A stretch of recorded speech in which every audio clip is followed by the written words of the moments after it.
दो कौड़ी चैनल पे आप सभी का स्वागत है। हमने हमारा पर्यावरण भाग 1 में जो जूनियर स्तर पे हमारा पर्यावरण नामक पुस्तक की चर्चा हमने किया था, उसके भाग 1 में हमने 5 अध्याय तक चर्चा किया था। आज हम द्वितीय पार्ट में पुस्तक के अवशेष बिंदुओं पर चर्चा करेंगे। जब हम पहले भी बताएं कि हमारा पर्यावरण पुस्तक, तो ये पुस्तक विशेषकर आपके टेट एग्जाम के लिए बहुत ही महत्वपूर्ण है। इस पार्ट 6 में हम आएंगे तो मिट्टी और वायु चैप्टर है, और इस मिट्टी में एक वार्तालाप का चर्चा किया गया है। वार्तालाप नैना नामक एक छात्रा के साथ है, और इसमें बताया गया कि मिट्टी क्या है। तो मिट्टी में ये भूमि की ऊपरी परत है, और मेरे अंदर जल, ऑक्सीजन और पोषक तत्व है। जब आप पेज नंबर 35 पे जाएंगे तो पूरी तरह से मिट्टी की विशेषताएं में है। आपकी चिकनी मिट्टी, दोमट मिट्टी, सिल्ट मिट्टी क्या है, इसके बारे में चर्चा कहा गया है। कहाँ काली मिट्टी, तो जैसे इसमें दिया है कि जिस मिट्टी में बड़े बड़े कण होते हैं, बालू की मात्रा अधिक होती है, उसे बलुई मिट्टी कहते हैं। जिस मिट्टी के कण छोटे होते हैं, बालू की मात्रा कम होती है, उसे चिकनी मिट्टी कहते हैं। और दोनों के बीच की या मध्यम आकार वाले मिट्टी सिल्ट मिट्टी कहते हैं। आप मिट्टी की कहाँ भूमि पूरे अगर देखा जाए तो मिट्टी ही पूरे आपका भोज्य पदार्थ की उपलब्धता कराता है। जीव जंतुओं का आश्रय है, वनस्पतियों का आश्रय स्थल है, और ये एक प्रकार से ये हमारे परिवार के अंग है। दूसरा जो आपका वायु है, वायुमंडल में उपस्थित वायु के बारे में पेज नंबर 37 पे जाएंगे, और वायुमंडल में कितनी मात्रा उपस्थित है ये आपकी इस किताब में उल्लिखित है। आप इस किताब को अगर आप सपोर्ट लेंगे तो बहुत ही आसानी से हमें समझ में आ जाएगा कि 78% नाइट्रोजन, 21% ऑक्सीजन, 0.093% आपका कार्बन डाइऑक्साइड, शेष आपकी अक्रिय गैसें हैं, और इसके बाद वायुमंडल में आपका जलवाष्प और धूल कण भी पाए जाते हैं। तो आपकी इस पाठ में वायुमंडल के बारे में पूरी तरह से चर्चा किया गया है। साथ ही वहां पर जल चक्र के बारे में चर्चा किया गया है कि जैसे शीतकालीन की अपेक्षा ग्रीष्मकालीन मौसम में गर्मी अधिक पड़ती है, पानी वाष्पित होकर ऊपर वायुमंडल में जाकर बादल का निर्माण करता है, और जिसके फलस्वरूप पुनः वर्षा होती है। तो ये पूरी प्रक्रिया आपकी जल चक्र कहलाती है। इसके बारे में इन्होंने भी बहुत अच्छी तरह चर्चा किया है। इसके बाद इन्होंने वायुमंडल में ये बताया है कि वायु का 1/5 भाग आग जलाने में सहायक है। तो ये समझने की कोशिश करिएगा कि पेड़ पौधे ऑक्सीजन का उपयोग करते हो, कार्बन डाइऑक्साइड जीव जंतु भी क्या करते हैं, बाहर निकालते हैं। पेड़ पौधे जब प्रकाश संश्लेषण की क्रिया करते हैं तब वो क्या लेते हैं, कार्बन डाइऑक्साइड, और जब श्वसन की प्रक्रिया करते हैं तो जिस तरह जीव जंतु ऑक्सीजन लेते हैं, इसी तरह पेड़ पौधे भी ऑक्सीजन लेते हैं। इसको बिल्कुल कॉन्सेप्ट क्लियर होना चाहिए। आप इस पुस्तक को अध्ययन करेंगे तो बड़ा ही सिस्टमेटिक तरीके से इसमें समझाया गया है। इसके बाद इसमें प्रकाश संश्लेषण की प्रक्रिया कैसे होती है उसके बारे में इन्होंने बड़ी अच्छी तरह से वर्णन किया है। इसको आप ध्यान से समझने का कोशिश करिएगा। प्रकाश संश्लेषण, ठीक है। प्रकाश संश्लेषण में पौधे के हरे भाग में हरित लवण, भूमि से खनिज लवण और जल, कार्बन डाइऑक्साइड की उपस्थिति में इनकी आपसी की क्रिया के फलस्वरूप क्या बनता है, ऑक्सीजन और ग्लूकोज, जिसको हम कार्बोहाइड्रेट कहते हैं, ठीक है। तो ये तमाम बिंदु पर हमने आपसे चर्चा किया गया। और वायु में चूंकि चिमनी से लेकर अन्य चीजें हैं जिससे अवशिष्ट पदार्थ निकलते हैं, तो हमारे कहीं न कहीं वायुमंडल को प्रदूषित करते हैं, जिसके कारण कल कारखाने और चिमनियों को काफी ऊंचाई पर बनाया जा रहा है और कारखाने के चिमनियों में धूम्र अवक्षेपक लगाए जा रहे हैं। क्या लगाए जा रहे हैं? धूम्र अवक्षेपक। ये काफी इंपॉर्टेंट है, तो इस चीज को काफी इंपॉर्टेंट है, इसको हमें आपको देखने की जरूरत है। इसके बाद अगला चैप्टर है वन और वन्य जीव। वृक्षों के कटाव, जंगल के कटाव के बाद जीवों को संरक्षण देने के लिए वन क्षेत्र को आरक्षित किया गया, जिन्हें अभयारण्य या वन्य जीव के नाम से जानते हैं।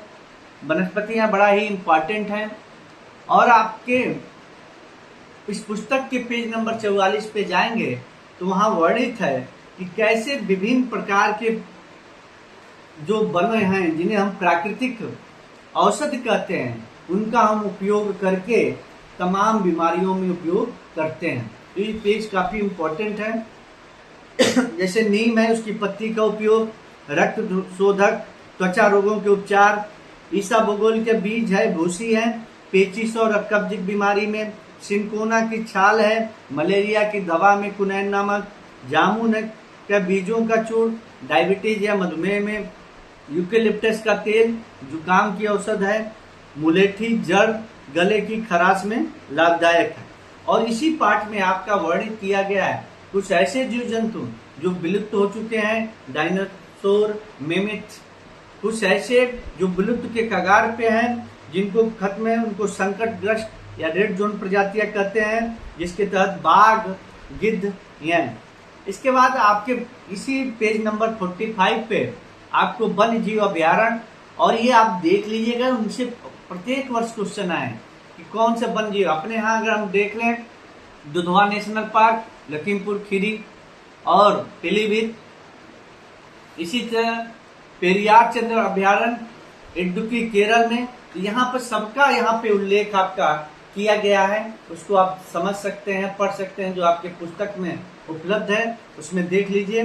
चंद्रप्रभा अभयारण्य चंदौली उत्तर प्रदेश, मानस अभयारण्य आसाम, जल्दापाड़ा अभयारण्य पश्चिम बंगाल, कान्हा बांधवगढ़ मध्य प्रदेश, बांदीपुर राष्ट्रीय उद्यान कर्नाटक, कार्बेट राष्ट्रीय उद्यान उत्तराखंड, दुधवा राष्ट्रीय उद्यान लखीमपुर खीरी, पीलीभीत गिर राष्ट्रीय उद्यान गुजरात, केवलादन सरिस्का राष्ट्रीय उद्यान राजस्थान, नंदा देवी उत्तराखंड, सलीम अली पक्षी अभयारण्य याद राष्ट्रीय उद्यान जम्मू कश्मीर, महावीर स्वामी वन्य जीव विहार ललितपुर उत्तर प्रदेश। उसके अलावा उसी पेज नंबर 45 पे आपके अन्य तथ्य भी उपलब्ध हैं जो एग्जाम की दृष्टि से महत्वपूर्ण है। लुप्त प्रजातियों का प्रजनन केंद्र कहाँ है? कुकरैल बैन लखनऊ में, जो 1984-85 में स्थापित हुआ।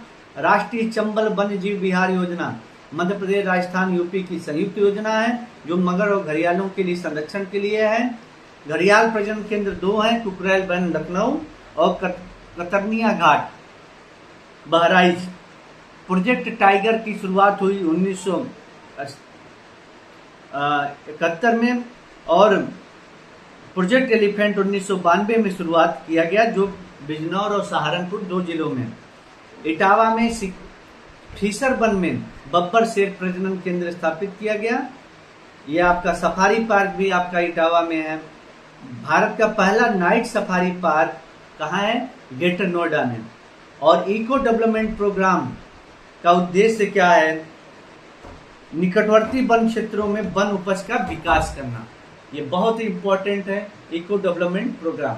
इसके बाद एक सामाजिक वानिकी की बात की गया है। उत्तर प्रदेश में 1 जुलाई 2001 से ऑपरेशन ग्रीन योजना की शुरुआत किया गया है, जिसके तहत यह प्रयास करना है कि अधिक से अधिक वृक्षारोपण हो। वन महोत्सव 1952 से, जो प्रत्येक वर्ष 1 जुलाई से 7 जुलाई में मनाया जाता है। उत्तर प्रदेश वानिकी परियोजना की शुरुआत कब हुई? 19 मार्च 1998।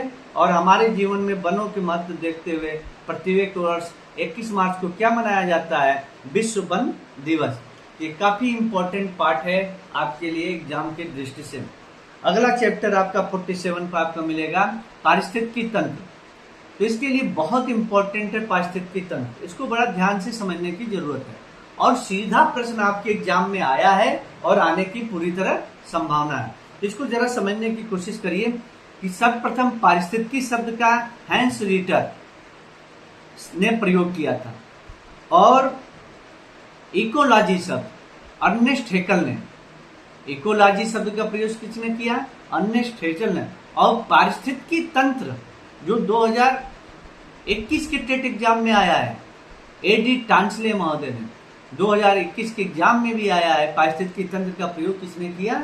एडी टांसले महोदय ने। तो हमारे कहने का तात्पर्य यह है कि ये चैप्टर जो पारिस्थितिकी तंत्र का चैप्टर है उसको कम से कम 2 बार पढ़िए। प्रत्येक वर्ष इस चैप्टर से 2-2 क्वेश्चन आते हैं। ये बहुत ही महत्वपूर्ण है पारिस्थितिकी तंत्र से। इसको समझने का प्रयास करिए कि इकोलॉजी शब्द जो है यानी परिवेश का अध्ययन, और हाँ आप समझिए कि हमने पहले भी कहा कि जैविक अजैविक पूरा सिस्टम एक दूसरे से जुड़ा हुआ है। स्थल मंडल, जल मंडल, वायुमंडल भी एक दूसरे से जुड़े हुए हैं और पूरा इस तरह से, और इस स्थल मंडल पे हमारे जीव जंतु वनस्पतियां हैं, यह भी आपस में एक दूसरे से जुड़े हुए हैं। इन पूरे जो एक तंत्र विकसित होता है उसी को इकोसिस्टम कहते हैं, पारिस्थितिकी सिस्टम कहते हैं। और इस तंत्र को, इकोसिस्टम को हम शब्द का प्रयोग एडी टांसले महोदय ने किया था। अगर हम इसकी बात करें तो 2 संरचनाएं अगर हम देख रहे हैं, सजीव और निर्जीव। तो सजीव की हम बात करें तो इसमें सबसे महत्वपूर्ण आपका 2 घटक होगा, एक उत्पादक और एक उपभोक्ता। तो पहले कॉन्सेप्ट समझिए, उत्पादक जो अपना भोजन स्वयं बनाता है वो उत्पादक होगा। पेड़ पौधे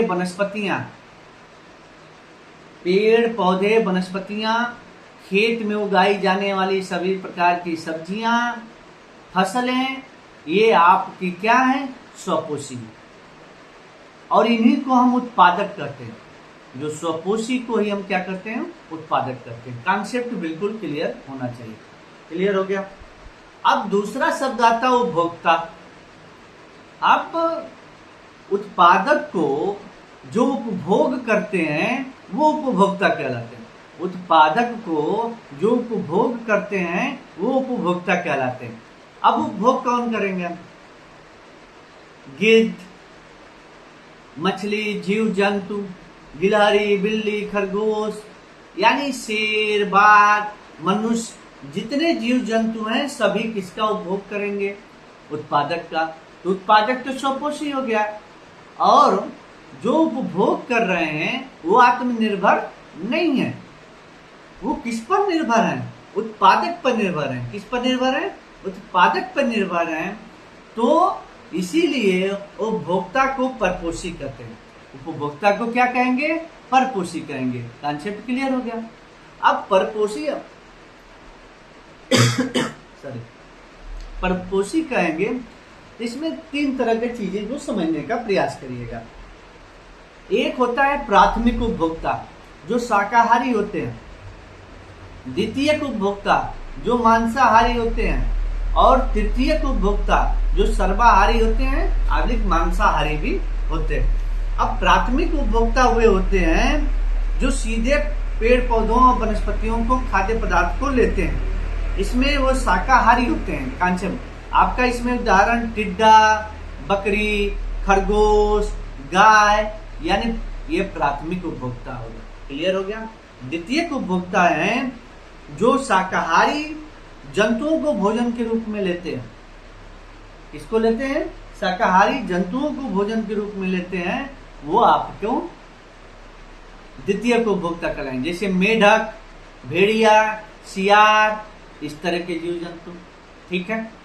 तीसरा उपभोक्ता ये होते हैं कि जो उच्च उपभोक्ता होते हैं, या प्राथमिक उपभोक्ता को भी, द्वितीयक उपभोक्ता को भी उपभोग करते हैं। जैसे मोर, शेर, बाघ, बाज, ये आपके तृतीयक उपभोक्ता हो गए। अब जरा एक एग्जाम्पल समझिएगा कि जितने उत्पादक हैं और जितने उपभोक्ता हैं सबकी मृत्यु होती है। जब मृत्यु होगी तो उस पर तमाम तरह के जीवाणु और अन्य पदार्थ होते हैं जो उनको अपघटित करते हैं। क्या करते हैं? अपघटित करते हैं, अब पुनः उनको मूल तत्वों में मिला देते हैं। तो ये समझने की कोशिश करिए कि जो मांस खाते हैं जीव जंतु उनको अपमार्जक कहते हैं। क्या कहते हैं? अपमार्जक करते हैं। जैसे आप समझने की कोशिश करिए, अपमार्जक वो होंगे जो मांस को खाते हैं। जैसे इसमें कौवा आ गया, गिद्ध आ गया, ये सब क्या है? मृत पदार्थों के मांस को खाते हैं।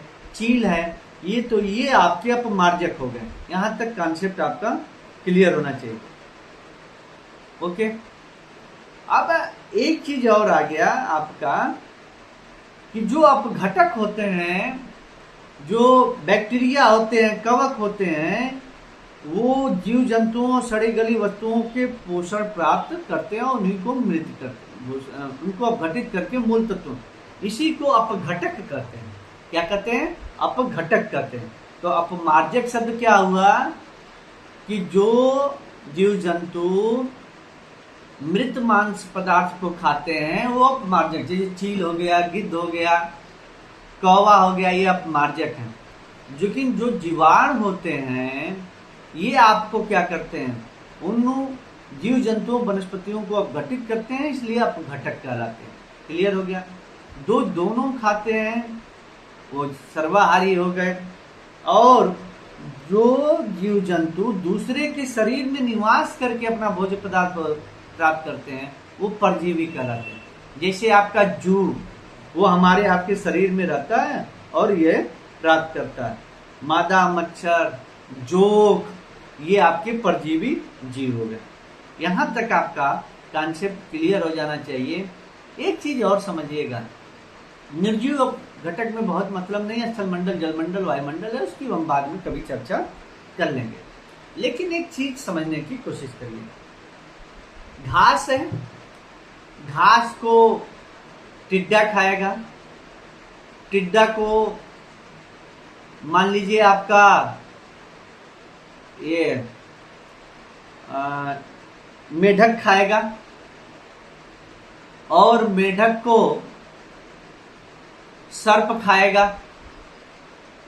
तो ये एक जो क्रमबद्ध रूप से एक श्रृंखला बन रही है, उसी को आहार श्रृंखला कहते हैं। जैसे घास को टिड्डा, टिड्डा को मेढक और मेढक को सर्प खा ले, और सर्प को न्योला अगर एक प्रकार से मान लीजिए, तो ये जो क्रम बनेगा तो ये आपका आहार श्रृंखला हो गया। क्लियर हो गया? लेकिन इसी आहार श्रृंखला में जब कई आहार श्रृंखलाएं आपस में एक दूसरे से जुड़ जाती हैं तो उसको हम आहार जाल कहते हैं। क्या कहते हैं? आहार जाल कहते हैं। ये चीज हमें आपको समझने की कोशिश करनी है। तो आप ऐसे समझ लीजिए, अगर जंगल है तो जंगल में पेड़ पौधों को मान लीजिए हिरन खाया, हिरन को बाघ खाया, तो ये है आपकी खाद्य श्रृंखला बनी कि नहीं बनी। घास के मैदान में आप आ गए तो हमने बताया कि ये पूरी सर्प की जो आपको घास को टिड्डा, टिड्डा को मेढक, मेढक को सर्प, सर्प को चील, ये आपकी खाद्य श्रृंखला बन जाएगी। इसी तरह जल में भी आपकी खाद्य श्रृंखला बन जाएगी। तो ये हमको जब पूरी तरह से, इसी को हम फूड चेन या आहार श्रृंखला कहते हैं। ठीक है? जब कई आहार श्रृंखलाएं आपस में एक से दूसरे से जुड़ती हैं तो ये खाद्य जाल कहते हैं। यहाँ आपका खाद्य जाल का बहुत बेहतरीन उदाहरण दिया है, इसको हमें आपको समझने की जरूरत है। ठीक है? और ये ऊर्जा का प्रवाह कैसे होता है उसके बारे में भी यहाँ पे ये चर्चा किया है। तो स्वाभाविक है कि ऊर्जा एक निश्चित क्रम में चलता है और सभी जीव जंतु एक दूसरे को क्या करते हैं? ऊर्जा प्रवाह करते हैं। जैसे सूर्य से ऊर्जा चलेगा तो कहाँ आया? पेड़ पौधों में।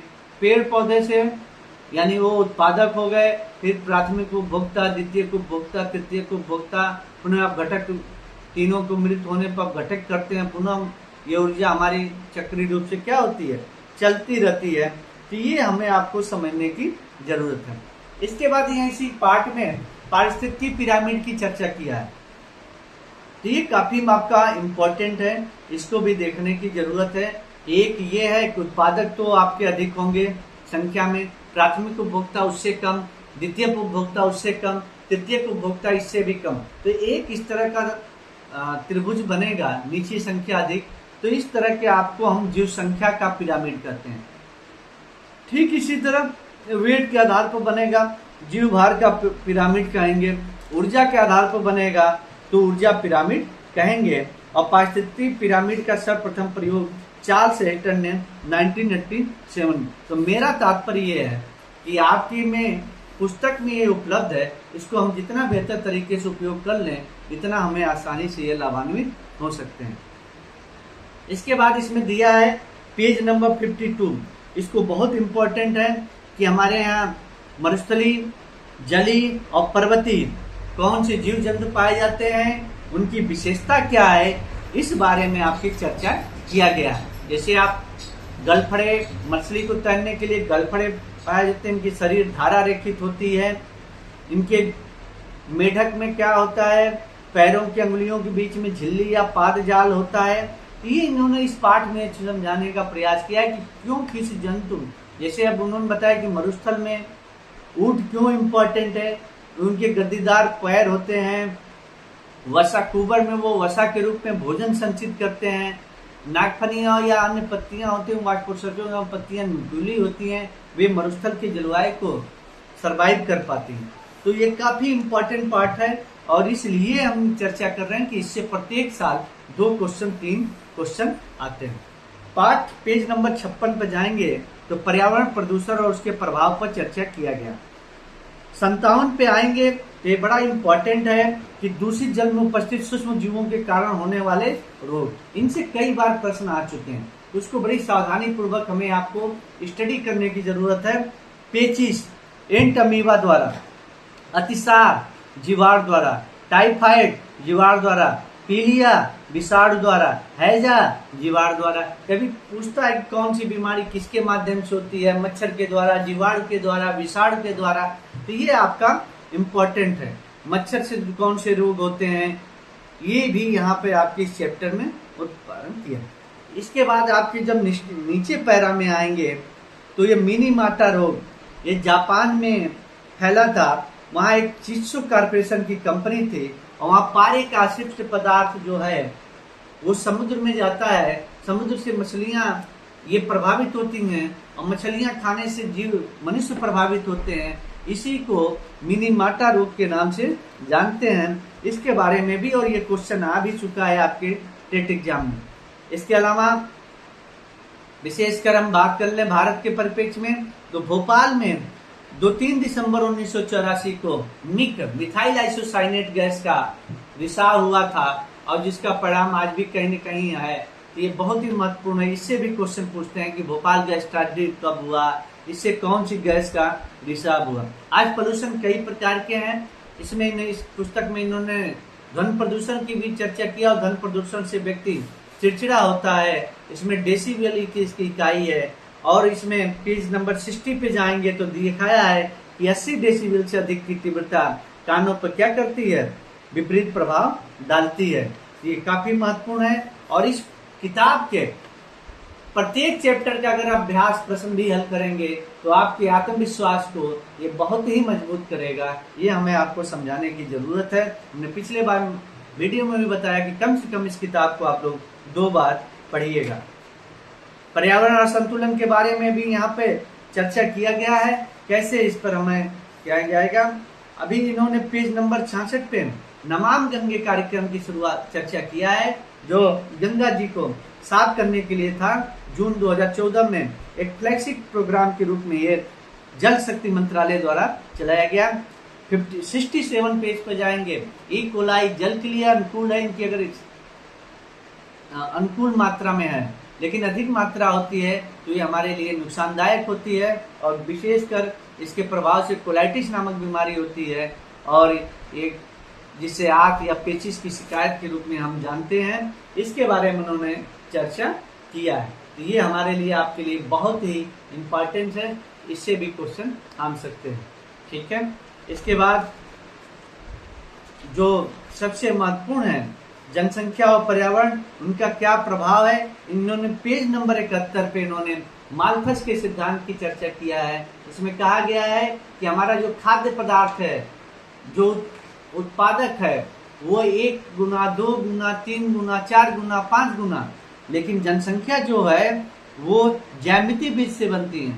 2 गुना, 4 गुना, 8 गुना, 16 गुना, 32 गुना, इस क्रम में बढ़ती है। इसे हम मालथस के सिद्धांत के नाम से जानते हैं।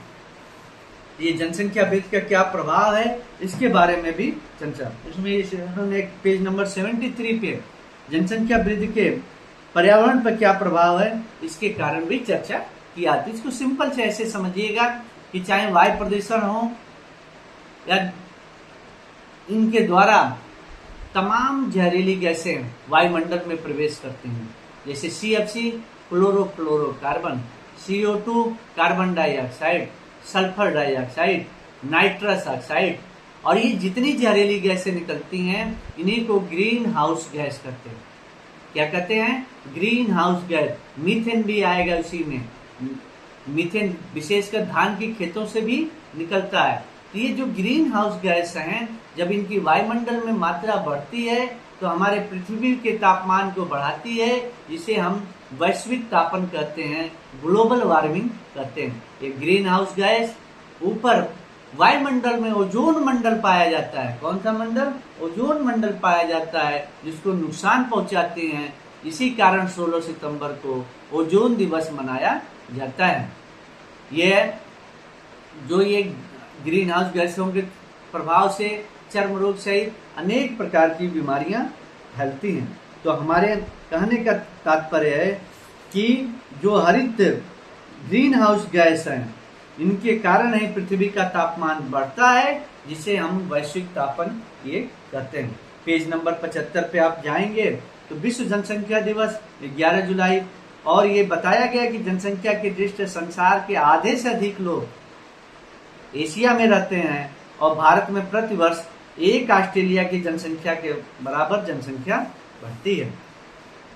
पेज नंबर 76 पर जाएंगे तो ऊर्जा के स्रोत और सतत विकास की चर्चा किया गया। कार्य करने की क्षमता को ही ऊर्जा कहते हैं। ऊर्जा के 2 तरह के स्रोत हो सकते हैं, एक नवीकरणीय ऊर्जा, दूसरा अनवीकरणीय। नवीकरणीय ऊर्जा वो ऊर्जा जो समाप्त नहीं होती है। सौर ऊर्जा, पवन ऊर्जा, ये जल ऊर्जा, ये जितनी ऊर्जा की हमने चर्चा किया, ज्वारीय ऊर्जा, जैव ऊर्जा, ये समाप्त नहीं होती है। लेकिन कोयला, पेट्रोलियम, LPG, ये ऐसे हैं जिनका हम उपभोग करेंगे, नेचुरल गैस, वो समाप्त हो जाएंगे। ये अब नवीकरणीय, यानी इनका एक बार उपभोग कर लिए तो समाप्त हो जाएंगे। तो ये ऊर्जा का कभी कभी इनसे क्वेश्चन भी क्वेरी करता है कि नवीकरणीय कौन है, अनवीकरणीय कौन है, इसके बारे में चर्चा किया गया है। ये हमें आपके लिए काफी महत्वपूर्ण है।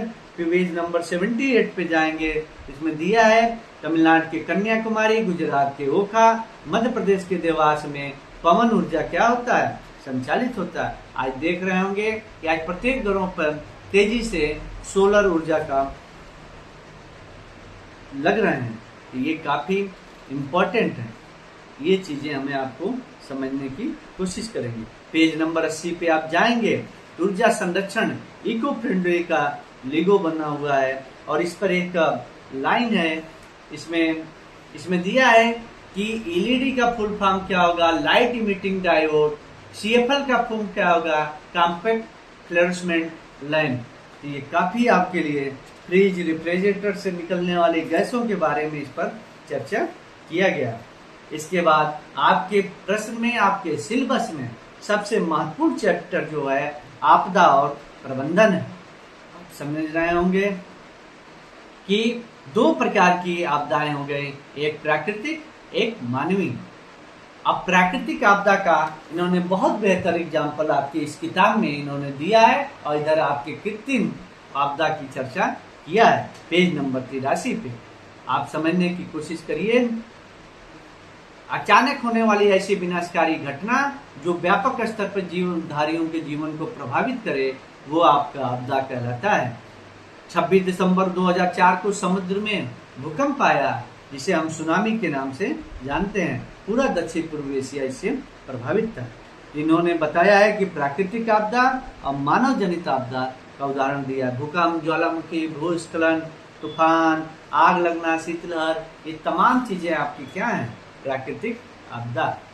आप अगर हम भूकंप की बात कर लें, ज्योग्राफी में इस पर बृहद चर्चा होगी, तो आपको इसको रिक्टर पैमाना इसका होता है, सिस्मोग्राफ से हम मापन करते हैं और इसकी तीव्रता 8 से अगर अधिक है तो बहुत अधिक विनाशकारी होता है और इसकी रिक्टर पैमाना 0 से 9 के बीच में होते हैं। ये हमें आपको समझने की जरूरत है, ये काफी इम्पोर्टेंट है।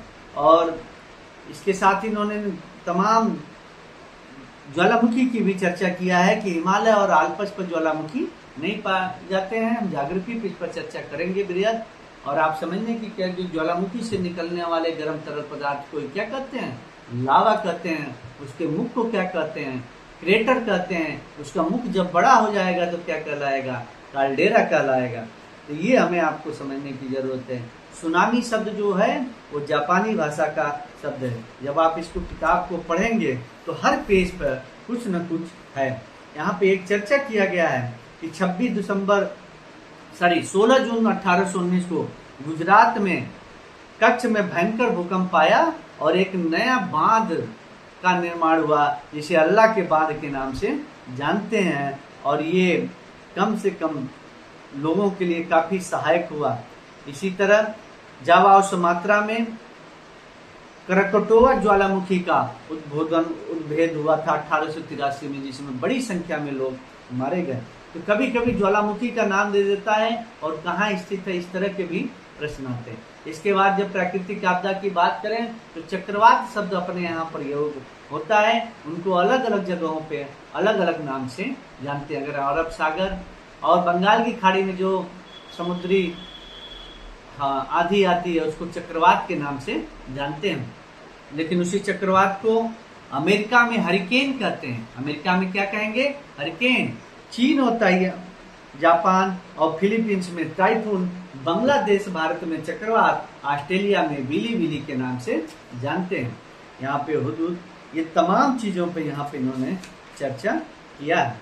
इसके बाद मानवीय आपदा, जो मानव द्वारा है, स्वास्थ्य संबंधी आपदा या चेरनोबिल की घटना जो रूस में हुई थी, ये मानव जनित आपदा है। तो आप समझिए कि 1986 में यूक्रेन के चेरनोबिल में परमाणु ऊर्जा का क्या हो गया था? नाभिकीय दुर्घटना हुआ था, जिसके कारण आज भी वहां मानवीय जीवन पर दुष्परिणाम देखने को मिलता है। तो ये हमें आपको समझने की कोशिश करिए। एक मानव जनित रोग में इन्होंने एड्स की भी चर्चा किया है। यहाँ पर आपके एड्स के फुल फॉर्म है acquired immune deficiency syndrome. AIDS का बचाव कैसे हो सकता है, एड्स कैसे होता है, इसके बारे में, HIV वायरस का कैसे फैलाव होता है, कैसे इसके उपाय है, इसके बारे में इस पाठ पे इसमें बृहद रूप से चर्चा किया। आपको पता होगा कि असुरक्षित यौन संबंध, संक्रमित सुइयों, संक्रमित माता से गर्भस्थ शिशु में और संक्रमित रक्त चढ़ाए जाने से आपका एड्स का विस्तार होता है। अभी एक बीमारी इबोला नामक वायरस की चल रही है वर्तमान में। इबोला ये अफ्रीका महादेश के कांगो देश में इबोला नामक गांव से उत्पन्न हुआ, इसीलिए इसको इबोला नामक बीमारी से कहते हैं। इसे रक्त स्रावी ज्वर कहते हैं, जो नसों से खून क्या होते हैं, बाहर आने लगते हैं। इस इबोला नामक बीमारी की इन्होंने चर्चा किया है। ये काफी महत्वपूर्ण है, इसको भी देख सकते हैं। इबोला कैसा है? इबोला नामक बीमारी विषाणु से फैलता है। HIV एड्स भी किससे है? विषाणु से, यानी वायरस से ये तमाम बीमारियां फैलती हैं। ये हमें आपको समझने की जरूरत है। इसी तरह कोविड-19 ये भी क्या है? वायरस जनित बीमारियां हैं और इसको कैसे करना है, सैनिटाइज और साबुन का उपयोग करके हम लोग इससे बचाव करते हैं। इसमें इस पाठ का बहुत बृहद उल्लेख है। आप इसके बाद आपदा प्रबंधन के लिए कमेटियां करती हैं। भारत सरकार द्वारा NDMA का गठन है, जिसकी अध्यक्षता प्रधानमंत्री जी करते हैं। स्टेट में SDMA की गठन है, स्टेट डिजास्टर मैनेजमेंट अथॉरिटी, अध्यक्षता मुख्यमंत्री जी करते हैं। जनपद में डीएम साहब इसके अध्यक्ष होते हैं, इसको डीडीएम में बोलते हैं, नगर निगम में आपके नगर आयुक्त इसके अध्यक्ष होते हैं, तो ये आपका यूडीएम में हम बोलते हैं। लास्ट में आपको कैसे आपदा से बचाव करेंगे, क्या है, इसके बारे में चर्चा करना चाहिए। इनसे तमाम तरह के प्रश्न आते हैं।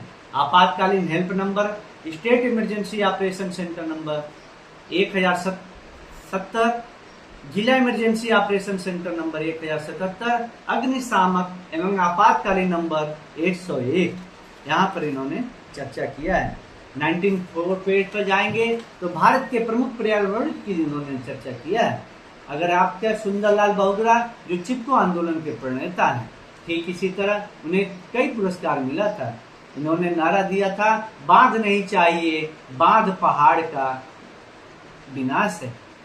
इसी तरह चंडी प्रसाद भट्ट, यह भी गांधीवादी पर्यावरणविद थे, उन्होंने भी चिपको आंदोलन में थी योगदान दिया। सुगाथा कुमारी, यह दक्षिण भारत की पर्यावरणविद है जो शांति घाटी संरक्षण के लिए जानी जाती है। बाबा आमटे, इनका पूरा नाम मुरलीधर देवीदास आमटे है। इन्होंने पारिस्थितिकी संतुलन के लिए महत्वपूर्ण योगदान दिया और नर्मदा बचाओ आंदोलन में मेधा पाटेकर के साथ सक्रिय भूमिका में। सुनीता नारायण, ये वर्तमान में हरित एवं सतत विकास की समर्थक है। इसके बाद 1905 पेज पे आएंगे तो पर्यावरण कैलेंडर की चर्चा किया है। कौन सा दिवस कब मनाया जाता है आपको इकट्ठा, प्रत्येक साल एक क्वेश्चन अवश्य रहता है। 20 मार्च विश्व घरेलू गौरैया दिवस, 22 मार्च विश्व जल दिवस, 22 अप्रैल विश्व पृथ्वी दिवस, 5 जून विश्व पर्यावरण दिवस, 11 जुलाई विश्व जनसंख्या, 16 सितंबर विश्व ओजोन दिवस, 1 से 7 सितंबर वन जीव सप्ताह, 13 अक्टूबर अंतर्राष्ट्रीय प्राकृतिक आपदा निवारण दिवस। कहने का मतलब है ये जूनियर स्तर पर पढ़ाई जाने वाले हमारा पर्यावरण नामक पुस्तक जो क्लासिक 7th 8th में पढ़ाई जाती है, इस पुस्तक को टेट एग्जाम की दृष्टि से बहुत ही महत्वपूर्ण है। हम उम्मीद करेंगे इस वीडियो से आपको एक सतत दिशा में स्टडी करने में सहायता मिलेगा। बहुत बहुत धन्यवाद।